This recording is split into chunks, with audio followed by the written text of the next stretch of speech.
Conference बुलाने की वजह ये है कि बुध के दिन 28 तारीख को जो समाजवादी पार्टी का चंदा मांगो भीख मांगो आंदोलन सरकार के खिलाफ हुआ और कल डीडी बनाकर हेल्थ मिनिस्टर को प्रांत ऑफिसर के थ्रू भेजा गया।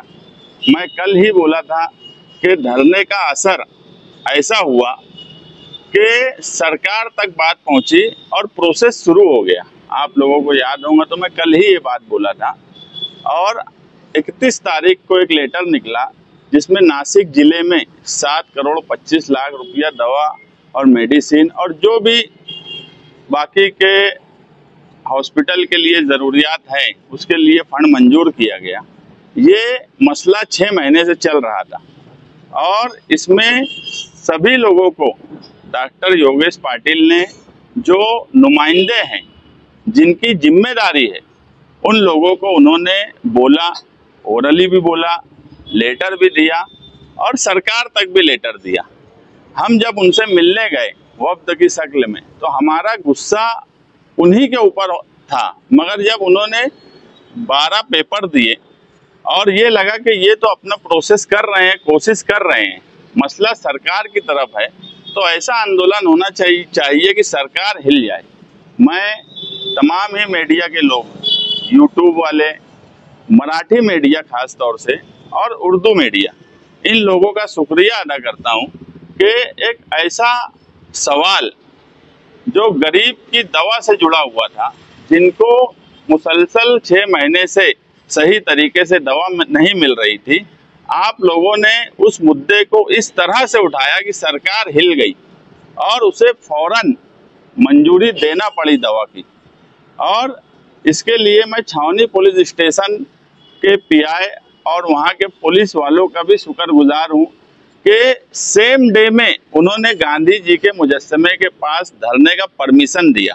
इतनी जल्दी आम तौर पे परमिशन पुलिस डिपार्टमेंट नहीं देता, मगर इस मामले को उनको भी लगा कि ये सीरियस मामला है, गरीबों की दवा गोली का मामला है, उन्होंने भी फौरन जो परमिशन दिया और एक अच्छा आंदोलन जिसके असरात पड़े। जो लोग ये कहते हैं कि तहरीक आंदोलन इससे क्या होता है, हम हमेशा कहते हैं कि जब सरकार हठधर्मी पे आ जाए तो फिर अवामी एहतजाज ही एक ऐसा जरिया होता है जिससे झुका जाता है। आप लोग सोचिए, 6 महीने से पत्र व्यवहार करने के बावजूद भी सरकार को जू नहीं रेंग रही थी और एक ऐसा आंदोलन जिसने सरकार को हिला दिया। वो 8,300 रुपये में कुछ बहुत दवा गोली हासिल होंगी ऐसा नहीं है। हमारा मकसद था सरकार को जगाना और हमने सरकार को जगाया। मैं समाजवादी पार्टी के जिम्मेदारान वर्करों का भी शुक्रगुजार हूँ कि उन्होंने आंदोलन किया और उसके असरात पड़े। मेरे साथ अतर चाचा बैठे हैं जो थैली लेकर रोड पे घूम रहे थे और वो वीडियो भी ऊपर तक गई इनकी कि एक बुजुर्ग आदमी थैली लेकर गरीबों को दवा मिले इसके लिए घूम रहा है। तो इसके असरात पड़ते हैं और वो असरात पड़े। हमारा मकसद सिर्फ ये था कि गरीब की दवा अगर नहीं मिल रही है सरकारी अस्पताल से तो ये हमारे लिए भी बड़े अफसोस और शर्मिंदगी की बात है।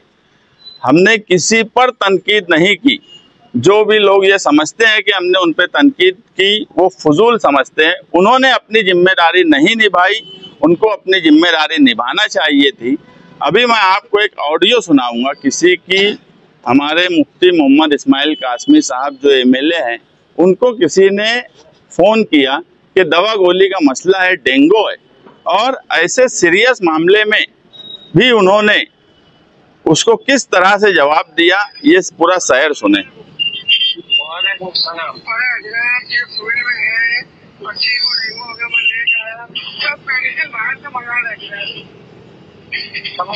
मेडिसिन है नहीं, सरकार दे नहीं रही, हम लोगों को करना पड़ेगा। कुछ भी नहीं है वहाँ, नहीं है, मालूम है मुझको। 3-4 महीने से ही हाल है। तो फिर आप कुछ करो। हाँ कर ले। हेलो, इतनी आसानी से उन्होंने ये बात कबूल की कि 3-4 महीने से वहाँ दवा नहीं है। तो 3-4 महीने से जब दवा नहीं थी, आप इस शहर के एमएलए हो, आपकी अपनी कुछ जिम्मेदारी है कि नहीं?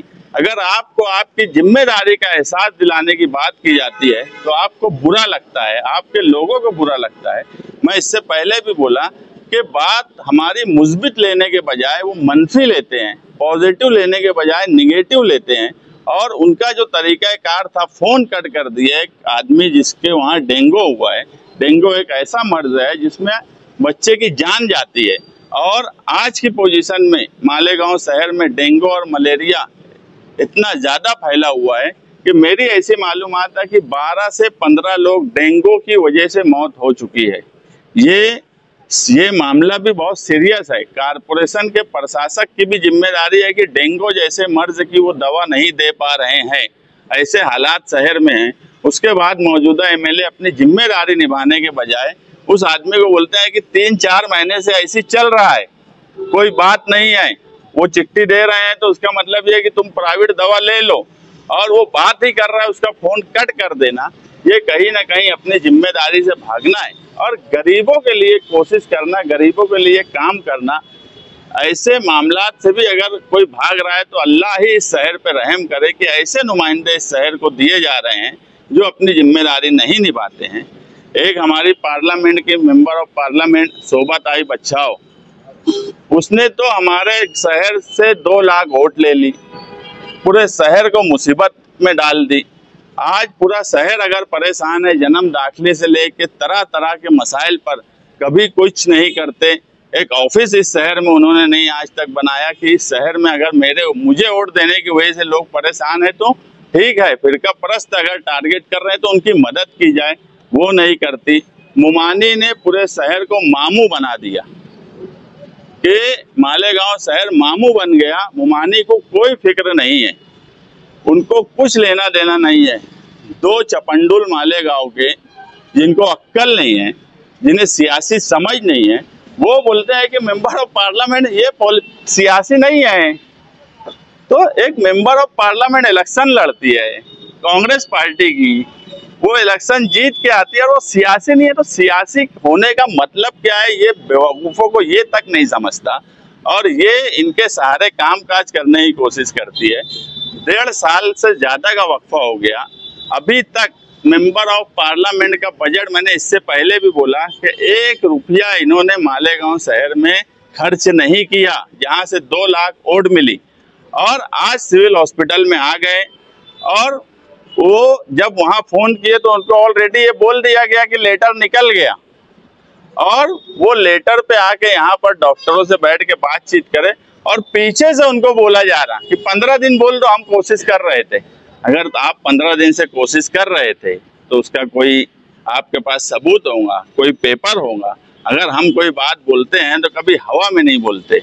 हमने जितने लेटर दिए एक ही धरने के बाद, अगर हमने 4 पेज का लेटर दिए, इससे पहले सिविल हॉस्पिटल में लेटर दिए, उनके जितने पेपर्स थे उसी का संदर्भ लगा के ये लेटर आज का निकला है। उसके बाद आकर वो समझती है कि ये शहर एकदम मामू है, बेवकूफ़ है, और एक बार मैं मेंबर ऑफ पार्लियामेंट बन गई, अब मुझे कुछ लेना देना नहीं है, बस कोई वो 2 लोग बुलाएंगे आकर उतनी बात कर देना, इस शहर का मजाक बना के रखिए। और उनको भी मालूम है कि यहाँ पर किस तरीके से सियासत की जा रही है। पिछले 18-20 सालों से झूठ बोलना, सिर्फ झूठ बोलना, झूठ बोलते रहना, मुसलसल झूठ बोलते रहना, वही बात उन्होंने भी सीख ली कि यहाँ कुछ बात करने की ज़रूरत नहीं है, कोई काम करने की ज़रूरत नहीं है। कुछ अगर होने जैसा है आकर बोल दो, हमने कर दिया। यहाँ से लेकर अगर नासिक के आगे क्या है, एगतपुरी तक अगर फ्लाईओवर ब्रिज बन रहा है तो बोले हमने बना दिया। तो जब इस तरह की नुमाइंदगी वो देख रही थी तो उन्होंने भी वही सीख लिया कि कुछ नहीं करना है, सिर्फ झूठ बोलना है। आज तक अगर उन्होंने एक लेटर दिया होगा, कोई कोशिश की होंगी, तो वो मीडिया के सामने बताना चाहिए। अगर 6 महीने से मसला था तो एक मरतबा सिविल हॉस्पिटल में आके दौरा करना था। अगर मौजूदा एमएलए को ये मालूम था कि 3-4 महीने से दवा की किल्लत है, दवा नहीं है, तो उन्होंने कब सिविल हॉस्पिटल में आकर डॉक्टरों से बात की, कब हेल्थ मिनिस्टर से जाके मीटिंग लगाई, कब इसके लिए उन्होंने कोशिश की। सिर्फ ये बोल देना कि 3-4 महीने से दवा नहीं है, तुम अपने हिसाब से कर लो और फोन काट देना, ये गरीबों के साथ जुल्म हो रहा है। नुमाइंदगी के बजाय जो उनकी जिम्मेदारी है, वो जिम्मेदारी निभाने के बजाय वो अब गरीबों पर जुल्म कर रहे हैं, मजाक बना के रखे हैं इस शहर का। हमारे पास कोई ओहदा नहीं है, हमें पता है कि हमारे पास ओहदा नहीं है, हम कोई जाकर हेल्थ मिनिस्टर से मीटिंग लगवा लेंगे, ऐसा भी नहीं है। लेकिन हमारे पास अवामी तहरीक और एहतजाज करने की अक्ल है, हमें कानूनी समझ है कि किस मसले को किस जगह से किस तरीके से उठाना चाहिए कि उसके असरात पड़ेंगे। आप देखे होंगे शिवाजी पुतले के पास जब यहाँ रिजवान सर बैठे हैं, हम जब वहाँ हार पहनाए तो उसका असर ये पड़ा था। उसी दिन same day Nashik civil hospital के सारे डॉक्टर सर्जन यहाँ पर महिला रुग्णालय में आए थे और फौरन उन्होंने महिला रुग्णालय का पूरा स्टाफ सिविल हॉस्पिटल ट्रांसफर किया था और हमको बुलाकर वहाँ बोले कि हमने सिविल हॉस्पिटल में जो वहाँ का स्टाफ लेके आए तो वो ट्रांसफर कर दिए, हम वहाँ का कोई स्टाफ यहाँ नहीं लेके आएंगे। तो उस वक्त उस धरने की जरूरत शिवाजी पुतले के पास थी, हमने वहाँ दिया। उसके बाद इस धरने में हमको लगा था कि फौरन धरना महात्मा गांधी पुतले के पास देने की जरूरत है, इस हिस्से में देने की जरूरत इसलिए नहीं है कि हम सरकार तक बात पहुंचाना चाहते थे और आप लोगों की मदद से हमने सरकार तक हमारी बात पहुंचाई। और जो फैसला हुआ, जो पैसा आया, इसमें सिर्फ हमारी कोशिश है ये मैं नहीं मानता, इसमें हम सबकी कोशिश है, मीडिया की ज्यादा कोशिश है। अगर हम धरना देते और मीडिया उसको उतना कवर और जिस तरह से कवर किया है वैसा कवरेज नहीं देता तो उसके असरात नहीं पड़ते।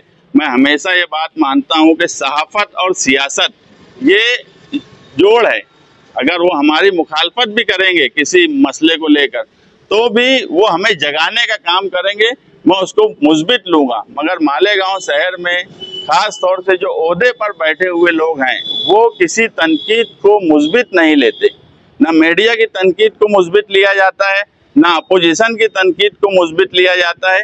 इसीलिए ये शहर का ये हाल है कि शहर खंडर बना हुआ है, कोई नुमाइंदगी नहीं, कोई असरात नहीं और कुछ बोल देना इतना बुरा लग रहा है कि जिसकी कोई हद नहीं। मेरा सिर्फ यही बोलना है कि जो भी आप नुमाइंदे हैं, यहाँ प्रशासक है, एमएलए हैं, एमपी हैं, मंत्री हैं, इन्होंने अपनी जिम्मेदारी निभाना चाहिए और जो जिम्मेदारी इनको दी गई है वो जिम्मेदारी निभाना इनका फर्ज है, ये उससे भाग नहीं सकते। और अगर अवामी सतह से कोई आवाज उठती है तो उस आवाज को इन्होंने मुस्बित पहलू में लेकर उसकी कोशिश करना चाहिए। मुमानी तो चलो जैसे भी आ गई, मगर मामू तो अभी तक सिविल हॉस्पिटल नहीं पहुंचे, जबकि भले झूठा ही सही, वो तो ऐसा है कि सिविल हॉस्पिटल एक बार चले गए थे, एक प्राइवेट एनजीओ राजस्थान की, उन्होंने कोई फंड दे के वहाँ कोई काम किया था और ये वहाँ पहुंच गए और बोले मैंने करवाया। वो एनजीओ ने इधर के लोग जो काम किए थे उनको बोले कि यार ये क्या मुसीबत, ये कौन आदमी है। वो आके मुझे बोले यार ये कौन आदमी है, ये सरकारी काम नहीं है, ये एनजीओ के जरिए किया गया काम है और ये वो मोम के फोटो वोटो खिंचा के मीडिया वालों को बुला के हमारी कोशिश से हो गया। ऐसा मजाक बना के रखे हुए हैं। आप, मेरा सिर्फ ये बोलना है, मैं अभी भी उन पे कोई तनकीद नहीं कर रहा हूँ मौजूदा एमएलए पे, मैं सिर्फ यही बोलूँगा कि आप आपकी जिम्मेदारी निभाइए, आप आपका फर्ज निभाइए और अपोजिशन और मीडिया की बातों को पॉजिटिव लीजिए और उसके लिए कोशिश करिए। आज जो भी फैसला हुआ सिविल हॉस्पिटल का, ये पूरे शहर की कामयाबी है। गरीब को दवा मिलेंगी, हमको भी अच्छा लगेगा, आप लोगों को भी अच्छा लगेगा। सबसे बड़ा मसला इसलिए मैंने इसको माना था उस वक्त कि सब चीजें अपनी जगह है। रोड गटर का सवाल है, हम बोलेंगे चलो हम तहरीक चला रहे हैं, महीना 2 महीना लेट भी बनेगा चलेगा, मगर एक गरीब को अगर दवा नहीं मिलेंगी तो उसकी मौत हो सकती। और सरकारी अस्पताल में गरीब ही जाता है, पैसे वाला सरकारी अस्पताल में नहीं जाता। इसलिए वो मसला फौरन हल करने की जरूरत थी और हमने उसे फौरन हल किया।